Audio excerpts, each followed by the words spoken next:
Otra manera más precisa de evaluar la severidad de un riesgo es mediante análisis cuantitativos, que a diferencia del caso que hemos visto anteriormente de análisis cualitativos, lo que intentan es dar una idea objetiva del valor que puede tener un determinado riesgo. Los análisis cuantitativos intentan, como he dicho, ser objetivos y trabajan con escenarios. Intentan representar varios escenarios en que podría acabar el proyecto, valorar la probabilidad de cada uno y dar un valor promedio para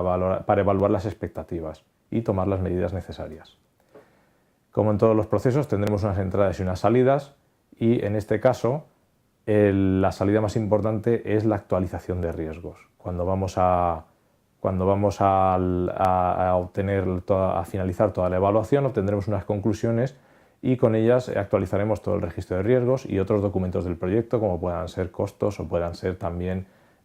duraciones del cronograma, duraciones de tareas. Las técnicas que se utilizan aquí, al tener que ser objetivas, necesitan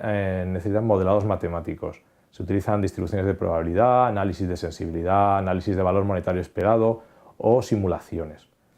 Las distribuciones de probabilidad son la representación de la probabilidad relativa de que un suceso ocurra y se representan en gráficas, como un ejemplo que hemos enseñado aquí en esta transparencia, en las cuales hay una curva y esta curva tiene una determinada forma que varía con el eje de abscisas y entonces lo que se da es para un determinado valor, que aquí en este caso serían las fechas que están en la parte de abajo,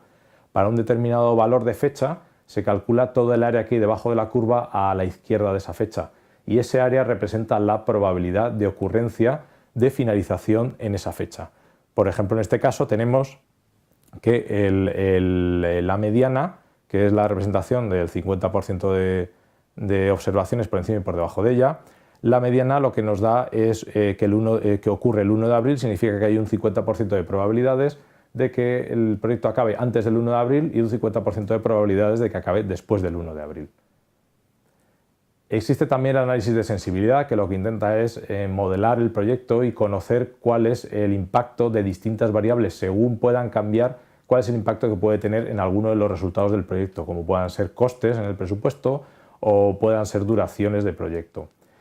Una representación típica del resultado de un análisis de sensibilidad es este diagrama de tornado en el cual se colocan de mayor a menor impacto todas las variables que inciden sobre el proyecto, cuya variación puede producir alteraciones en el resultado del proyecto. Se llama de tornado por la forma que toma, que es como una especie de pirámide invertida, pero con bordes irregulares. El análisis de valor monetario esperado lo que pretende es dar un valor económico a la finalización del proyecto basado en probabilidades. Se calcula mediante el sumatorio de probabilidades de distintos escenarios por el valor esperado de cada escenario. No hay que confundir este valor monetario esperado, abreviado como EMV, con el análisis de valor ganado que se escribe EVM y que veremos posteriormente en la parte de control y seguimiento del proyecto. La forma como se valora o cómo se calculan los escenarios es mediante árboles de decisión. En estos árboles se representan en los nodos las decisiones que se toman por una alternativa o por otra y luego se representan los finales, que son los escenarios de que se pueden producir, que pueden producirse, como veis en este caso, con una determinada probabilidad. Los dos escenarios que hay marcados aquí uno tiene una probabilidad de un 60% y otro de un 40% de ocurrir una vez que se ha tomado la decisión de la rama inferior del gráfico. Lo que se hace después, a continuación,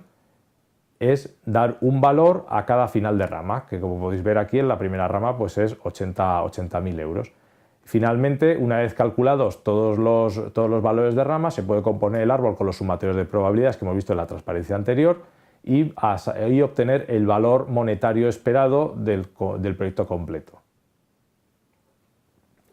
Otra herramienta que existe para la valoración cuantitativa de riesgos es la simulación. La simulación necesita de la realización de unos estudios estadísticos en los cuales se captura o se intenta modelar cada una de las variables que vamos a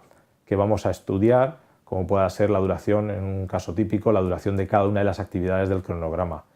Estadísticamente se analiza, se asigna una distribución de probabilidad a cada una de estas actividades y se hace una simulación de tal manera que se obtiene una distribución completa de la duración del proyecto y se asigna una probabilidad a cada duración. Y se obtiene un gráfico de este estilo Y la herramienta típica para realizar esto son las simulaciones de Monte Carlo, que parten de una selección aleatoria de una distribución uniforme que luego es introducida en las distintas distribuciones estadísticas de cada una de las actividades del proyecto, de tal manera que todas juntas componen todo el proyecto y podemos descubrir cuál es la distribución a la que obedece el proyecto, que normalmente, por ser una suma de actividades suficientemente numerosa, será una distribución normal. Pero con este tipo de análisis lo que podemos es descubrir cuál es la media y la varianza de esa duración total del proyecto.